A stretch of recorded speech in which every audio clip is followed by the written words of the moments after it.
This is Physical Science 1, Chapter 3, Part 2 on motion, acceleration, and forces. In this portion of the video lecture, we will be discussing acceleration. In our last video lecture, we took a look at the differences between speed and velocity. So when we talk about acceleration, what we're discussing is the rate of change of velocity or speed. So if an object changes its speed, direction, or both, then that object is accelerating. When we take a look at calculating acceleration, what we need to know is the initial speed or velocity of the object, as well as the final speed or velocity of the object. Because acceleration is that rate of change, we can take a look at calculating the change by taking the final velocity, which is v sub f, and subtracting the initial velocity from it, which is v sub I. Our unit for measurement of acceleration is going to be in meters per second squared.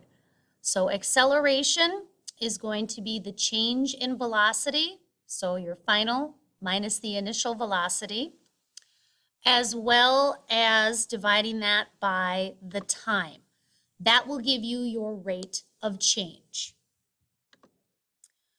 If the direction of motion doesn't change and the object moves in a straight line, for example, a race, the change in velocity will be the same as the change in speed. When we find the change in velocity, we have to take the final speed minus the initial speed.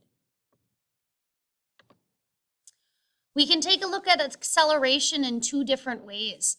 Positive acceleration, I'm sure most of you are familiar with. That's acceleration for an object that is speeding up. That's why we call it a positive acceleration. So, for example, if a jet airliner starts at rest at the end of a straight runway and reaches a speed of 80 meters per second in 20 seconds, what's its acceleration? Well, we know a few things here, so let's list them all. We know our final speed was 80 meters per second, and we know that the total time is 20 seconds. So we know that the final speed is greater than the initial speed. So that means the acceleration is positive.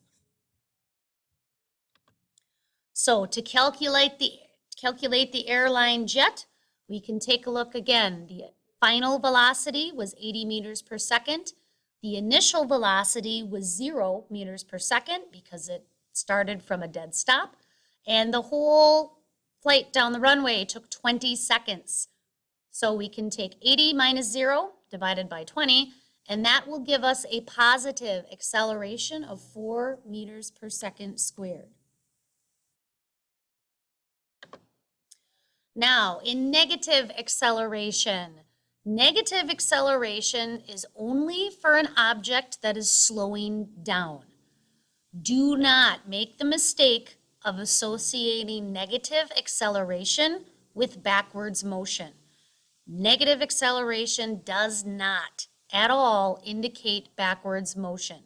It just indicates that that object is slowing down.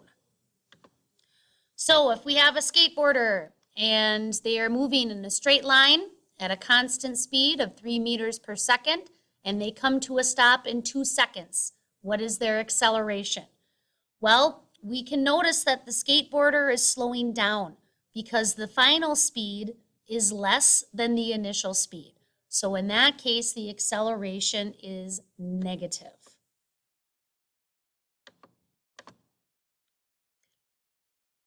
This has been Physical Science 1, Chapter 3, Part 2 on motion, acceleration, and forces.